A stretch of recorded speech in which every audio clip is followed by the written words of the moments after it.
सार्वजनिक क्षेत्र के 4 बैंकों के निजीकरण के विरोध में आज बैंकों की 2 दिवसीय देशव्यापी हड़ताल है। देश भर में बैंकों के विलय को रोकने को लेकर बैंक कर्मचारियों ने हड़ताल का रुख अख्तियार किया है। बैंक कर्मचारियों की इस देशव्यापी 2 दिवसीय हड़ताल का असर जबलपुर में भी देखने को मिला। हड़ताल के चलते बैंकों में जहां रोजाना होने वाली चहल पहल की बजाय ताले लटके रहे, वहीं अपनी मांगे मंगवाने के लिए बैंक कर्मचारियों ने एकजुट होकर बैंकों के बाहर विरोध प्रदर्शन किया।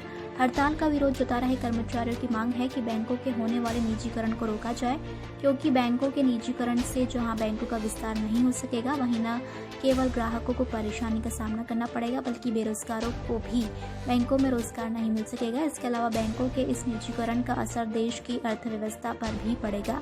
हड़ताली कर्मचारियों ने चेतावनी दी है कि अगर इस हड़ताल के बावजूद भी सरकार ने निजीकरण का फैसला वापस नहीं लिया, तो आने वाले दिनों में पूरे देश के बैंक कर्मचारी अनिश्चितकालीन काम बंद कर विरोध करेंगे। जबलपुर से वाजिद खान की रिपोर्ट।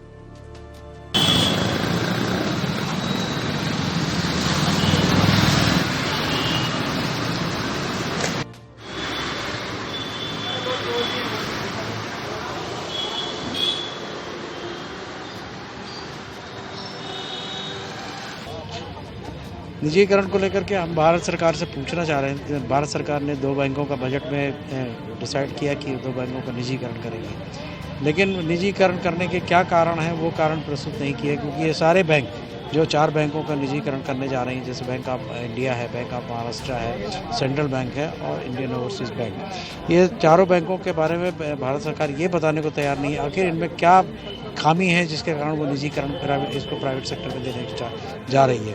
अगर बैंक घाटे में हो, बैंक कुप्रबंधन का शिकार हो, बैंक में बहुत ज़रूरत से ज़्यादा NPA बढ़ गया हो, तो कोई कारण बता करके और फिर करे तो एक बार भारत की जनता को भी समझ में आएगा।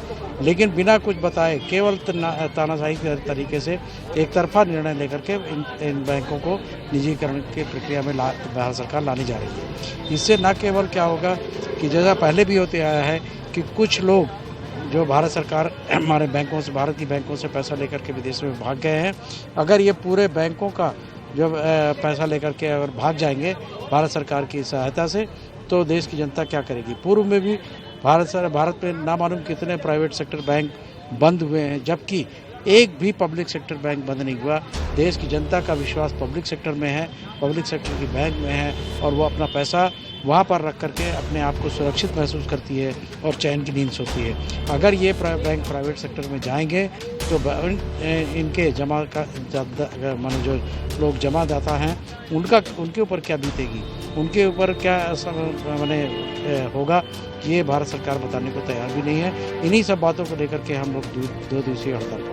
तो क्या मांगे की गई है आपकी सरकार से? हमारी केवल एक ही मांग है कि आप निजीकरण का प्रस्ताव वापस लीजिए और बैंकों को उनका जो सार्वजनिक अस्तित्व है इसको आप बरकरार रखें। मेरा नाम विजय कुमार मिश्रा है, मैं यहाँ UFBU का संयोजक हूँ।